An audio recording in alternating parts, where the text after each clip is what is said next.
Hey, what's going on, guys? It's Cory, Real Estate Guy, and I want to dive deeper into this phenomenal loan. First off, thank you to all the veterans who have served on behalf of their country, protecting us. We want to say thank you, and I'm glad that the government and the Department of Veteran Affairs has offered you this for you and your home needs. So let's dive into the VA loan, okay? It is the Department of Veteran Affairs. It's a product that they have that lenders use as part of their loan products that they have. So the Department of Affairs is not an actual lender, okay? You don't go directly to them to get the loan. It's a product that all of your big lenders use, and they have their various requirements for it. So just want to straighten it out. Who's eligible? Active military, veterans, spouses of veterans who passed, surviving spouses.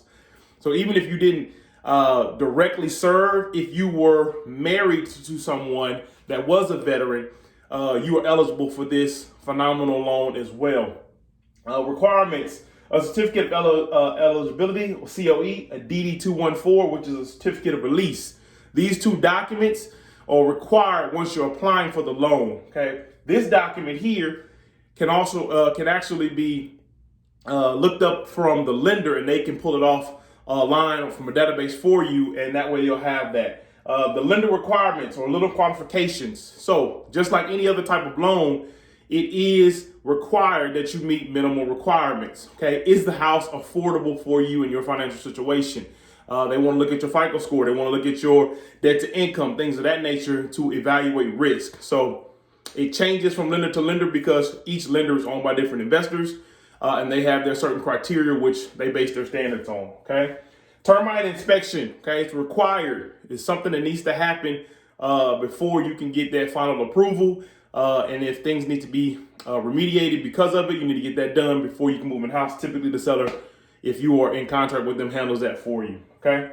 Now, the Department of Veteran Affairs does not have a minimal FICO score for borrowers, or for veterans, but the institution, i.e. the lender in which you're trying to get approved for, does.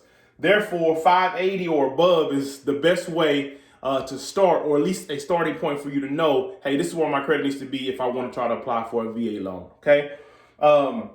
It's just lenders have to evaluate risk because they are lending out large amounts of money all the time. So even though the VA does not require it for minimum FICO scores, lenders do. Keep that in mind. Perks. Okay, one of the biggest perks that you may hear is there is zero down payment. Now, this is true if you fall within the loan limits of your area. Okay, what that means. Here in Houston, Texas, there's a $510,000 loan limit, okay? And this limit means that you can put no money down up to a price valued at that dollar amount, okay? Anything that exceeds that amount, then you may be responsible for a portion of that excess amount, okay? It's just one of the loan limits. Now, you may have heard in 2020, they're doing away with loan limits, okay? Which is phenomenal, okay? Which means this isn't the ceiling anymore. You can go higher, but to receive those other limits, there's different requirements, okay? You can't have any defaulted VA loans prior. You can't have any open VA loans that you have right now. You have to have a home that's already been paid off. All right.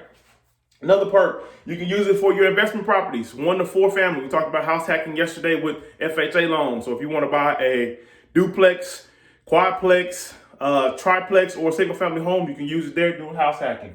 There's no mortgage insurance, which is the big one. Okay. FHA requires mortgage insurance for the life of a loan. This one doesn't.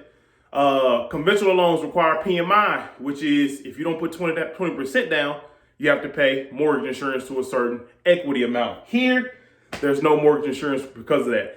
What they do to combat that is there is an upfront loan fee that can actually be rolled into the loan. There's competitive rates. Seller concessions can apply, okay? I've used it before, just recently last year, where the seller had to pay no down payment. I mean, not the seller, but the buyer paid no down payment, and the seller gave them incentives to help them with the closing costs. They actually received funds at the end of the deal when we closed. It was phenomenal. Loan fees. Now, this is an upfront cost, or it can be rolled in. It's the price that the VA has to eliminate their risk as a person defaults on the loan. And what that loan fee is it counteracts, or it's something to fight so you don't have to pay the mortgage insurance since The VA guarantees the loan.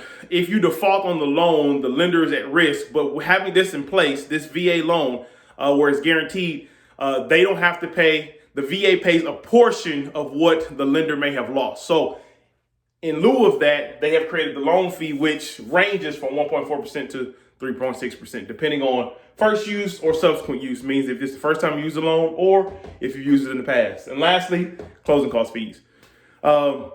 One of the biggest things you need to know is, yes, you can receive a VA loan with no down payment, but sometimes it's required, especially if you're in a competitive market and you have a VA loan that has no down payment. In order to gain an edge in terms of the offer, you may want to put a down payment to show your eagerness or your earnestness to buy that property. And you may have to pay a down payment if you exceed the loan limit. So it's been Cory, the real estate guy, talking about the VA loan.